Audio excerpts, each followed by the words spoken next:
परीक्षेला फक्त 24 तास उरलेत आणि साहजिकच प्रेशर वाढत चालले, हो ना? पण अजिबात काळजी करू नका. पुढच्या काही मिनिटात आपण या दडपणाला एका जबरदस्त ॲक्शन प्लॅनमध्ये बदलणार आहोत. एक असा प्लॅन जो आपला आत्मविश्वास नक्की वाढवेल. हो, हीच ती वेळ आहे. हृदयाची धडधड वाढते आणि एकच प्रश्न सतत डोक्यात फिरत राहतो. एवढ्या कमी वेळात हे सगळं कसं होणार? आणि इथेच आपण सगळ्यात मोठा बदल करणार आहोत. घाबरून फक्त पानांच्या पानं उलटण्याऐवजी आपण एक स्मार्ट आणि जबरदस्त स्ट्रॅटेजी वापरणार आहोत. कारण ही वेळ फक्त अभ्यास करण्याची नाही, तर हुशारीने अभ्यास करण्याची आहे. चला तर मग सुरुवात करूया आपल्या फायनल गेम प्लॅनने.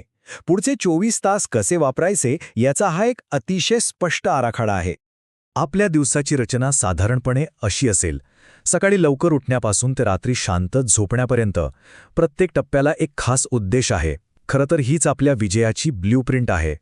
एक गोष्ट लक्षात ठेवा, जेव्हा वेळ कमी असतो तेव्हा किती तास अभ्यास केला यापेक्षा काय अभ्यास केला हे खूप जास्त महत्त्वाचं ठरतं. सगळं वाचण्याच्या नादात महत्त्वाचं काहीच लक्षात राहत नाही. त्यामुळे आता आपण प्राधान्यक्रम ठरवूया. तर मग महत्त्वाचं काय आहे हे कसं ठरवायचं? सोप्पं आहे. सगळ्यात आधी जुन्या प्रश्नपत्रिका बघा, कारण जवळपास 60 ते 70% प्रश्न त्याच पॅटर्नचे असतात. ज्या टॉपिक्सना जास्त मार्क आहेत आणि जे आपल्याला थोडे कठीण वाटतात त्यांच्यावर आपला 80% वेळ आणि एनर्जी लावा. याला म्हणतात स्मार्ट वर्क. म्हणतात ना, दिवसाची सुरुवात चांगली झाली की अर्धी लढाई आपण तिथेच जिंकतो. त्यामुळे सकाळ जिंकणं हे आपलं पहिलं टार्गेट आहे. आपली सकाळची सुरुवात 3 सोप्या टप्प्यांत होईल. पहिलं, सकाळी लवकर उठून थोडा हलका व्यायाम करा. यामुळे मेंदूकडे जाणारा रक्तपुरवठा वाढतो आणि तो एकदम फ्रेश होतो. दुसरं, चांगला नाश्ता करा, कारण आपला मेंदू चालतो ग्लुकोजवर. आणि तिसरं, अभ्यासाला बसण्यापूर्वी महत्त्वाच्या सूत्रांवर फक्त एकदा नजर टाका. याला कॉग्निटिव्ह प्रायमिंग असं म्हणतात. म्हणजे काय, तर आपण आपल्या मेंदूला सिग्नल देतो की चला तयार व्हा, आता याच गोष्टींवर लक्ष केंद्रित करायचं आहे. ओके, आता आपण त्या टप्प्यावर आलो आहोत जिथे खरी लढाई जिंकली जाणार आहे. चला, अभ्यासाची काही सगळ्यात प्रभावी तंत्र बघूया. फक्त पुस्तक समोर ठेवून पानांच्या पानं वाचत राहणं ही सगळ्यात मोठी चूक आहे. याला म्हणतात पॅसिव्ह लर्निंग. या उलट ॲक्टिव्ह रिकॉल करा. म्हणजे काय, तर वाचलेलं आठवण्याचा प्रयत्न करणं. हे 2 ते 3 पट जास्त प्रभावी आहे. प्रत्येक पॅराग्राफनंतर थांबा, पुस्तक बंद करा आणि स्वतःला विचारा, मी आत्ता काय वाचलं? असं केल्याने माहिती थेट मेंदूत पक्की बसते. आणि ह्यासाठी एक जबरदस्त टेक्निक आहे, जे नोबेल पारितोषिक विजेते शास्त्रज्ञ रिचर्ड फाइनमन यांनी दिलंय. त्यांचं म्हणणं अगदी साधं होतं. कोणतीही गोष्ट जर तुम्ही एखाद्या लहान मुलाला सोप्या भाषेत समजावून सांगू शकत नसाल, तर ती तुम्हाला स्वतःलाच नीट समजलेली नाही. हीच या तंत्राची गुरुकिल्ली आहे. हे तंत्र वापरायचं कसं? अगदी सोपं. एक कोरा कागद घ्या, त्यावर टॉपिकचं नाव लिहा. आता तो टॉपिक कुणाला तरी शिकवत आहात असं समजून मोठ्याने समजावून सांगा. जिथे तुम्ही अडखळाल किंवा अवघड शब्द वापराल, समजा तिथेच तुमची समज कमी आहे.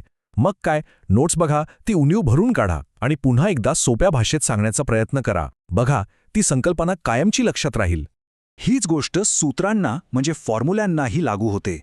सूत्र फक्त पाठ करू नका, ती कशी तयार झाली, त्याच्यामागचा लॉजिक काय आहे हे समजून घ्या. याला फर्स्ट प्रिन्सिपल्समधनं शिकणं म्हणतात. आणि असं केल्याने परीक्षेच्या ऐन दबावाखाली ते सूत्र आठवण्याची शक्यता तब्बल 4 पटीने वाढते. एक धक्कादायक सत्य सांगतो. आपण कोणतीही नवीन गोष्ट शिकल्यानंतर फक्त 24 तासात त्यातली तब्बल 70% माहिती विसरून जातो, जर तिची उजळणी केली नाही तर. पण घाबरू नका, यावर एक अगदी सोपा आणि वैज्ञानिक उपाय आहे. या उपायाला म्हणतात स्पेस्ड रिपिटिशन. म्हणजे शिकलेली गोष्ट थोड्या थोड्या वेळाच्या अंतराने पुन्हा वाचली की ती दीर्घकाळ लक्षात राहते. परीक्षेच्या आदल्या दिवशी तुम्ही शिकल्यानंतर 1 तासाने, सकाळी उठल्यावर आणि रात्री झोपण्यापूर्वी अशी रिव्हिजन करणं खूप जास्त फायद्याचं ठरतं. माहिती वेगाने ग्रहण करण्यासाठी आणि लक्षात ठेवण्यासाठी डायग्राम्स, फ्लोचार्ट्स आणि माइंड मॅप्सचा नक्की वापर करा. खरं तर एक चांगली आकृती संपूर्ण पानभर लिहिलेल्या उत्तरापेक्षा जास्त प्रभावी ठरू शकते. आणि सगळ्यात महत्त्वाचं, सगळ्या महत्त्वाच्या गोष्टी एका पानावर उतरवून एक चीट शीट किंवा समरी शीट बनवा, जी परीक्षेच्या आधी फक्त काही मिनिटात वाचून काढता येईल. बरं, आपण अभ्यासाबद्दल खूप बोललो, पण एक गोष्ट लक्षात ठेवा, विश्रांती आणि झोप ही चैन नाही, तर उत्तम कामगिरीसाठी एक आवश्यक रणनीती आहे. आपल्या दिवसाचं गणित एकदम साधं आहे. जवळपास 33% वेळ म्हणजे 8 तास अभ्यासासाठी, तर साधारण 29% वेळ म्हणजे 7 तास झोपेसाठी. एक संतुलित दिनचर्याच आपल्याला परीक्षेच्या दिवशी फ्रेश ठेवेल. नुसता अभ्यास नाही. एकाग्रता टिकवून ठेवण्यासाठी पोमोडोरो टेक्निक वापरा. 40-45 मिनिटे पूर्ण लक्ष केंद्रित करून अभ्यास करा आणि मग 5-10 मिनिटांचा छोटा ब्रेक घ्या. पण एक अट आहे, त्या 45 मिनिटात मोबाईल आणि सोशल मीडिया पूर्णपणे बंद. 0 डिस्टर्बन्स. रात्रभर जागरण करणं किती मोठी चूक आहे हे आकडेवारीच सांगते. पुरेशी झोप न घेतल्यास शिकण्याची आणि आठवण्याची क्षमता तब्बल 40% कमी होऊ शकते. म्हणजे रात्रभर जागून केलेला अभ्यास जवळजवळ वायाच जातो. ही गोष्ट कायम लक्षात ठेवा. झोप ही केवळ विश्रांती नाहीये. याच वेळेत आपला मेंदू दिवसभरात शिकलेली सगळी माहिती पक्की करतो आणि तिला लाँग टर्म मेमरीमध्ये पाठवतो. त्यामुळे पुरेशी आणि शांत झोप घेणं अत्यंत गरजेचं आहे. आणि आता तो अंतिम क्षण, परीक्षेचा हॉल. पहिल्याच प्रश्नावर अडकू नका. सोपे प्रश्न आधी सोडवून आत्मविश्वास वाढवा. एखादा कठीण प्रश्न दिसला तर त्याला सोडून पुढे जा आणि शेवटी परत या. आणि हो, उत्तरांमध्ये जिथे कुठे शक्य असेल तिथे डायग्रॅम नक्की काढा. त्याने खूप फरक पडतो. थोडक्यात सांगायचं तर तयारी करा पूर्ण तीव्रतेने, विश्रांती घ्या एका विशिष्ट हेतूने आणि परीक्षेला सामोरे जा पूर्ण आत्मविश्वासाने. आपले 24 तास आता सुरू होत आहेत. मग पहिली साल काय असणार?